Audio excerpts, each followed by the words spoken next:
Good morning नमस्ते सबैजनालाई साथीहरूलाई सन्चै हुनुहुन्छ होला नि। आज चाहिँ म चाहिँ आज सन्डेको दिनमा म चाहिँ खाना बनाउनु थालेको त्यही भएर अब चाहिँ खिचडीमा त मजै लाग्छ होइन।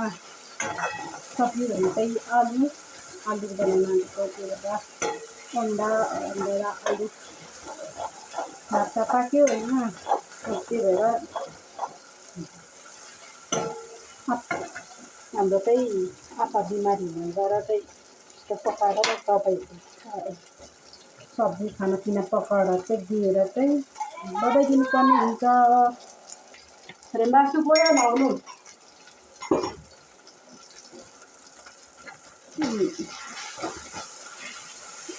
सब्जी पाक्दैछ पक्किन किनभने म सानो सानो छोले बोलेको भनेपछि चाहिँ आटा ठुलो परेको मन परेको पनि हुन्छ त्यही भएर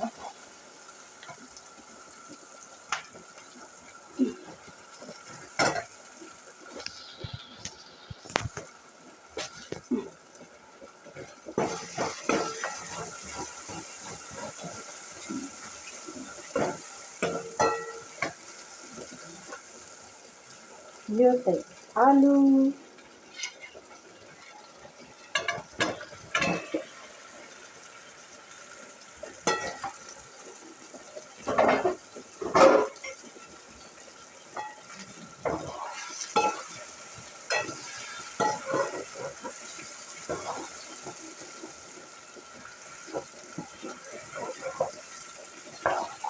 साथीहरूलाई हिजोको भिडियो कस्तो लाग्यो।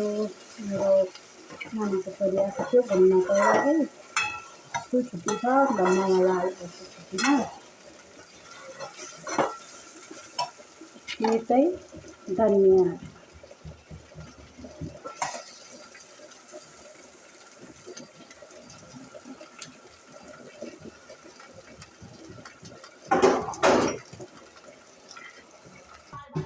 म चाहिँ बनाउँदैछु अन्डा।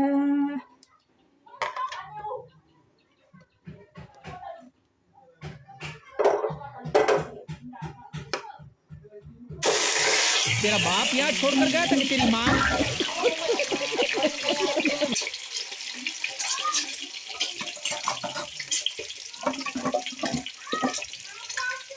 ओए भयो अन्डा बनाउँदैछु।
यो त भइसक्यो रेडी। खाना पाकिसक्यो। अब म त जान्छु प्रज्ञालाई बोलाउनु। प्रज्ञा ल आइज जाउँ खानु। उठ म त आइसकेको छु साथीहरू मेरो रुममा लासेम रुम होइन। अन्त त एउटै छ रुम ठुलो त्यो भएर खानापिना पकाएर पस्किदिएर आएको। म पनि खान्छु अब साथीहरू। आप्पालाई बोला दिइहाल्नु छापालाई।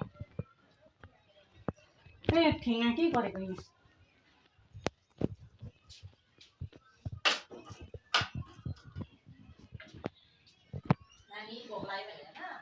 खाए मलाई भोक लाग्यो भने त भनेको होइन। डल्ले खोर्सानी हिजोको डल्ले खोर्सानी खै ओए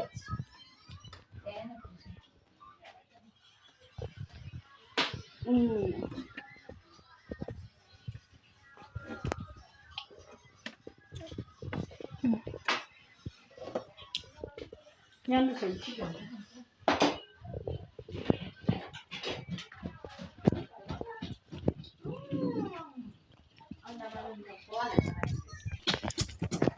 म चाहिँ आइसकेँ बडीकोमा आँसु त लुगा धुँदै रहेछ आज घाम लागिरहेको छ है साथीहरू तपाईँहरूलाई मैले अन्त देखाएको थिएँ अन्त त देखेको थिएन धुम्माले आज त देखेर चाहिँ चखिलो लागिरहेको छ ल हेर्नुहोस् बडी के पायो ल हेर्नु त अन्टु डाँडा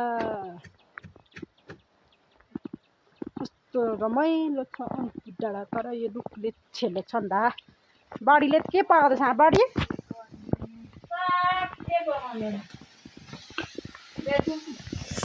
पालङ पालक खोइ अन्त ग्लासको डन्डी चाहिँ यहाँको चाहिँ खोइ गीतको हाम्रो चाहिँ बडी मात्रै हुन्छ होइन हाम्रो चाहिँ कोही छैन यहाँ बडी चाहिँ खाना बनाउँछु रहेछ मैले त पकाइसकेँ प्रज्ञालाई र आप्पालाई दिइराखेको आप्पा दबाई खानु हो पकाउनु म पनि गएको खाना खानु